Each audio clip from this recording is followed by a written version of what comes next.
Hi again. We are ready for lesson number 10. So we're starting on page 76 and we will go to page 81.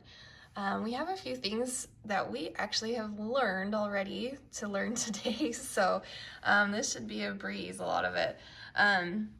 Today we're going to do the C major chord, which we've done already. So it's a block chord is when it's together and a broken chord is when it's stepped out. Okay, so we've got C, E, G as our chord, and I love that we're actually going to start learning what the chords, parts of the chords are and kind of what they mean. So C is called your root, E is a third, and G is a fifth. So if you remember our intervals, I have a second, a third, a fourth, and a fifth. Okay, so the C is our root, and up from that, a third is the E, and up from that, a fifth is the G. Okay, so I'm going to go ahead and teach you the next page as well. There's a little bit of stuff on here that you can do on your own, and I would go ahead and do that. But I'm going to teach you this next page also, and then play both songs for you. There's actually no teacher duet on these either, so you'll just practice those on your own and get them perfected. So the next over here, it says the C suspended fourth chord. So SUS stands for suspended. Now, what this means, okay, I've got this chord here, C, F, and G. Okay, so this is what it looks like, and you can probably guess why it's called a suspended fourth, because here I have my C, and in an interval, this is a fourth. Okay, so what they've done is instead of taking the third, they have a fourth in there.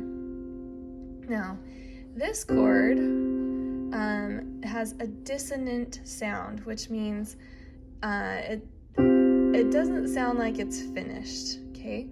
So a lot of times when they use this, it's as a movement into a chord that sounds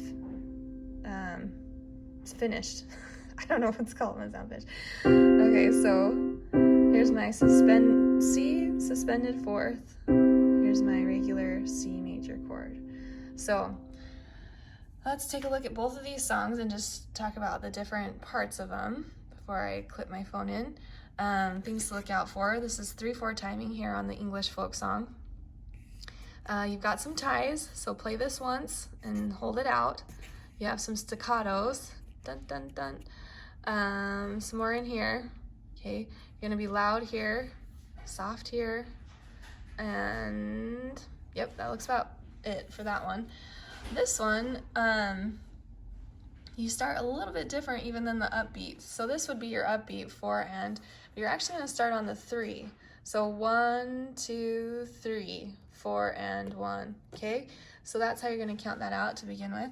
And it's going to start listing your chords on the top that you're playing on the bottom. So this is very common in music, where you're going to start seeing the chords on the top.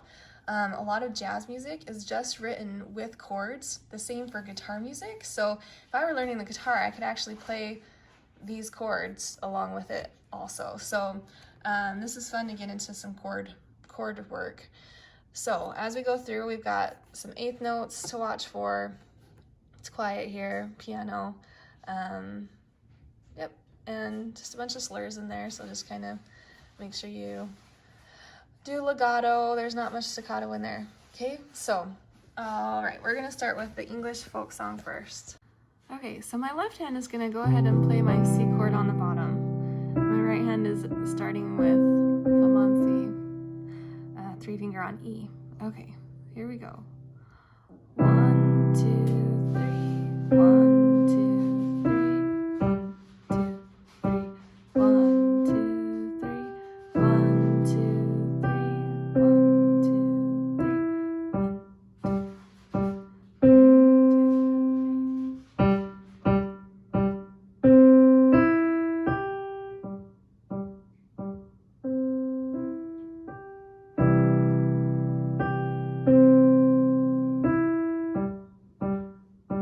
2, 3. And then we're gonna go straight over to the Gavotte. I don't even know if I said that right. So page 77.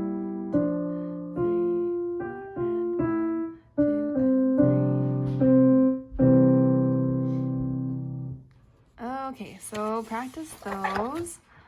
We get to do one more song today, and the new thing that we're learning here is the inner ledger note B. So this is all it is. So here's my middle C. If I were to go down a note, it would be B, and it's usually written like this. But oftentimes I want to play it with my right hand instead, so I'm going to write it as if C were that middle line and B is, you know, the one below. So here would be my middle line, so B is below the middle line, okay, and above the first line. Does that make sense? Okay, so B is written like this in the right hand. So you've got some warm-ups here. Let's just do those. I'm gonna go ahead and show you my hand. So the first warm-up, this is for my thumb to extend. Okay, so I'm gonna bring my thumb down like this. So it goes like this. 1, 2, 3, 4. 1, 2, 3, 4. 1, 2, 3, 4. 1, 2, 3, 4. Now, this next one, we're actually going to cross over. So this is if I wanted to keep my hand in the C position here. I'm going to cross over my thumb. So it'd go 1, 2, 3, 4. 1, 2, 3, 4. 1, 2, 3, 4. 1, 2, 3, 4. Okay, so looking now at our last song for today, Simple Gifts. We're going to come in on the upbeat. Dun, dun, dun, da, da, da, da, da, da, da, da. Okay, we've got a C suspended fourth in here. And then our new thing, we're going to get down to here and we're going to cross over and hit this B. So the other thing, oh, it's up here too. Okay, so we've got a couple crossovers in there. Couple C suspended fourths, couple C majors, and then at the very end, you're going to just diminuendo to a soft sound at the end. Okay, and it's actually not a very loud song anyways. Okay, so you're at mezzo piano, and then a little bit of mezzo forte, and then it goes to the soft. All right, I'm going to give you an example of this song. Okay, so we're going to go ahead and start with our hand positioning in the C position.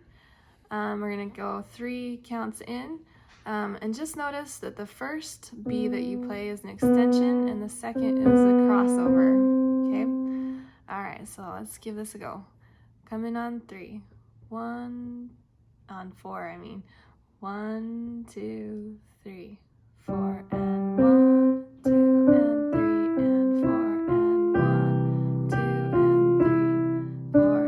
1, 2, and 3, 4, and 1, 2, 3, 4, 1, and 2, and 3, 4, 1, and 2, and 3, 4, and 1, 2, 3, 4, 1, 2, and 3, 4, and 1, 2,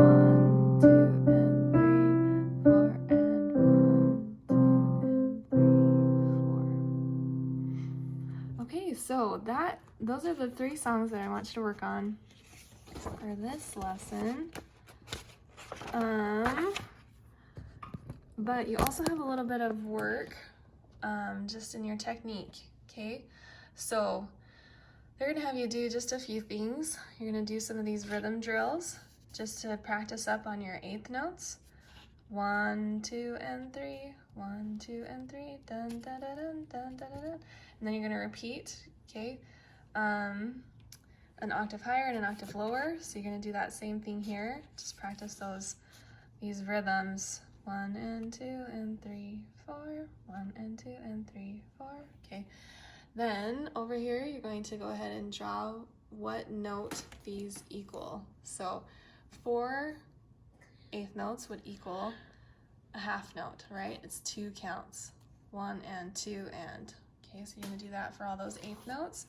And then, so it says each measure is incomplete. Complete each measure using eighth notes. Then play rhythms on any white key at a moderate tempo. So if you notice, I have 4/4 timing and I only have 3 counts here, so I need to finish that with eighth notes. Same with here, finish that. You have 2 counts and 1 count.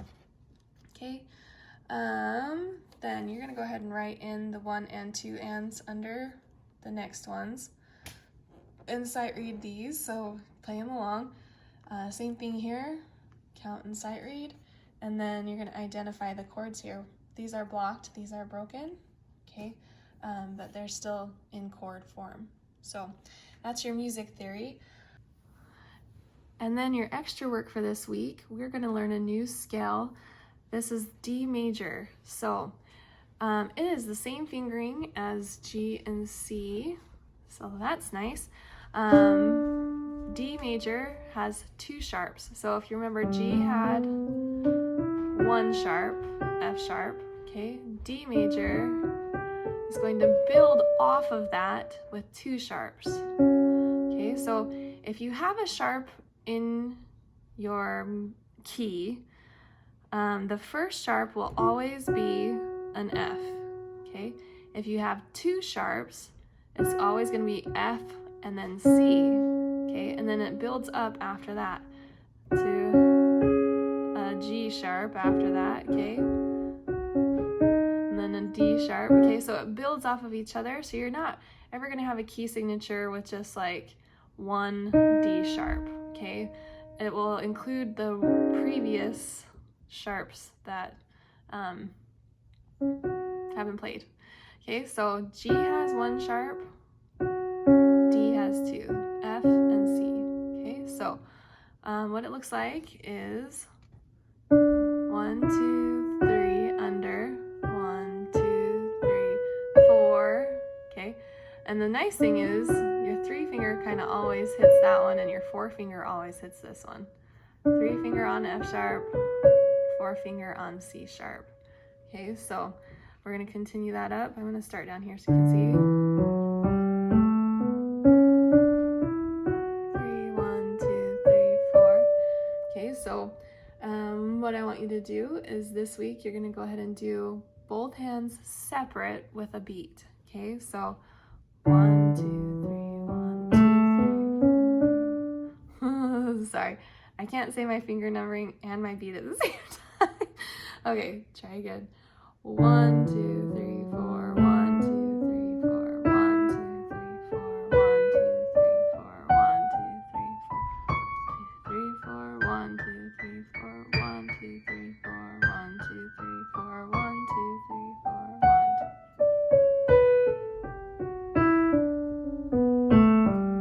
1, 2. Okay, all right, so you're gonna do that also with your left. Now left is the same fingering as the others.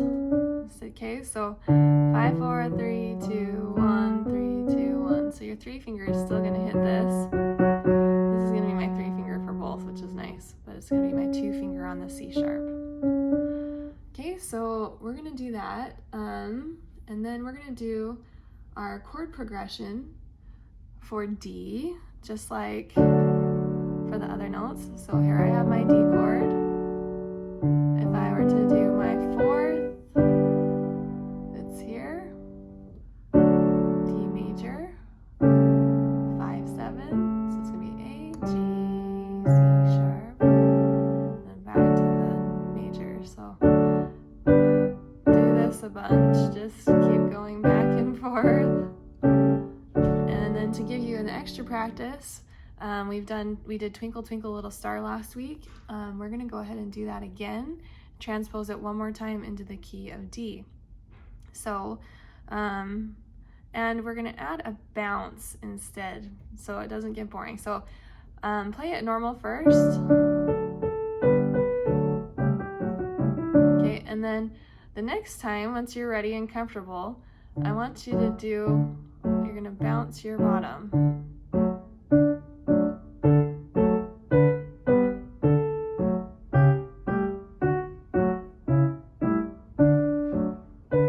Whoops.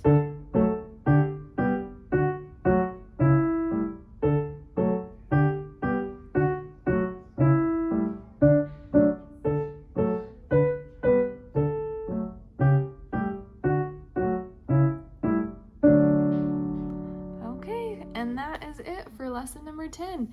If you are still going on these lessons, I'm super proud of you, and yes, feel free to reach out anytime with any comments. If you know of something that I could do better that would be more helpful for you, or if certain things are too hard or anything, just reach out to me and let me know. And I hope you're enjoying this. Thanks.